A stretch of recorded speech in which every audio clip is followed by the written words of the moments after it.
Welcome back to Variant Quran. I'm Daniel Brubaker. I know it's been a little while since I put up a video. It is summertime and we've been doing some traveling. I've also been teaching a course, as I announced to you before. And on top of all that, I actually dislocated my ankle and broke my leg recently, about 2 weeks ago. So that has sort of thrown a wrench into productivity in some ways as well. Although I am teaching and writing and so forth, so that's been keeping me away. I do not actually intend to do a video today, except last night I received word that one of our friends, actually in the UK, has been subject to a violent attack, and I wanted to make a comment on that. I know Hatun Tash. I've met her once in London, and I know that she has taken an interest in my work and has spoken about it at the corner.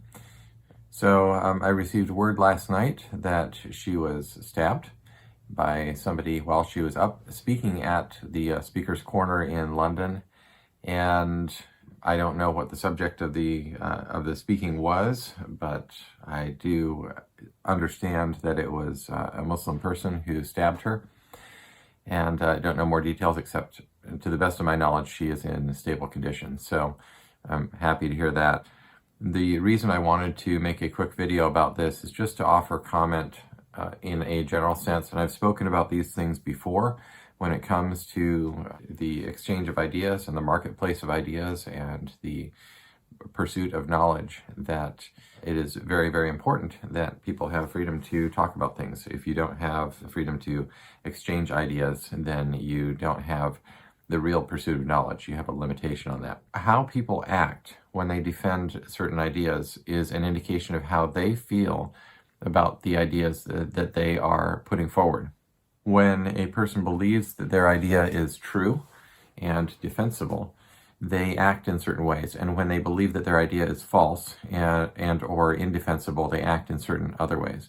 And the way that people tend to act when they feel that their idea is true or defensible or reasonable is that they will make an attempt to defend it, to argue it, to make a case for it.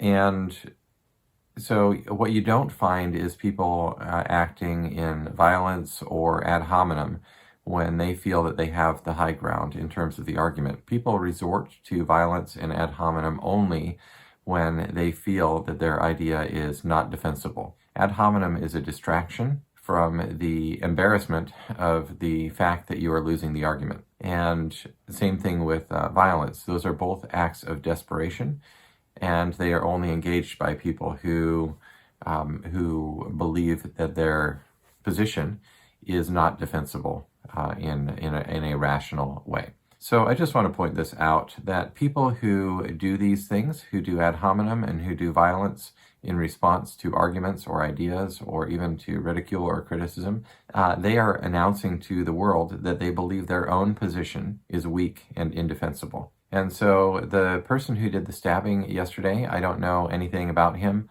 except that he did this. And the other thing that I know about him is that he likely feels that his position or his belief is incorrect or false. And because of that, he believes he has no other recourse to defend it except through a violent attack.